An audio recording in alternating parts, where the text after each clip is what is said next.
Chapter 10. I looked, and I saw the likeness of a throne of lapis lazuli above the vault that was over the heads of the cherubim. The Lord said to the man clothed in linen, "Go in among the wheels beneath the cherubim. Fill your hands with burning coals from among the cherubim, and scatter them over the city." And as I watched, he went in. Now the cherubim were standing on the south side of the temple when the man went in, and a cloud filled the inner court. Then the glory of the Lord rose from above the cherubim and moved to the threshold of the temple. The cloud filled the temple, and the court was full of the radiance of the glory of the Lord. The sound of the wings of the cherubim could be heard as far away as the outer court, like the voice of God Almighty when he speaks. When the Lord commanded the man in linen, "Take fire from among the wheels, from among the cherubim."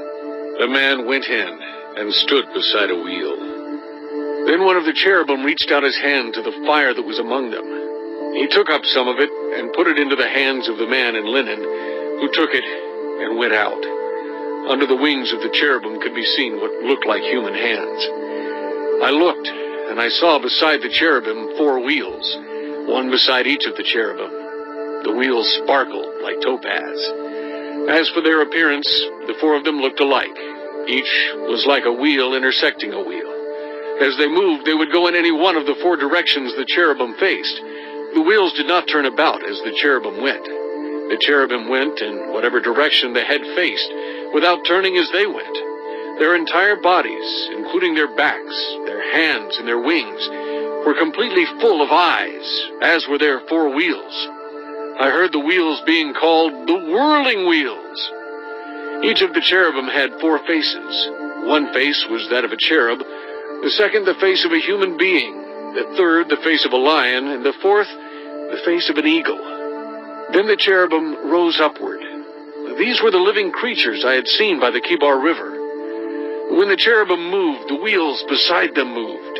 And when the cherubim spread their wings to rise from the ground, the wheels did not leave their side. When the cherubim stood still, they also stood still. And when the cherubim rose, they rose with them, because the spirit of the living creatures was in them. Then the glory of the Lord departed from over the threshold of the temple and stopped above the cherubim. While I watched, the cherubim spread their wings and rose from the ground, and as they went, the wheels went with them. They stopped at the entrance of the east gate of the Lord's house, and the glory of the God of Israel was above them. These were the living creatures I had seen beneath the God of Israel by the Kibar River, and I realized that they were cherubim. Each had 4 faces and 4 wings, and under their wings was what looked like human hands.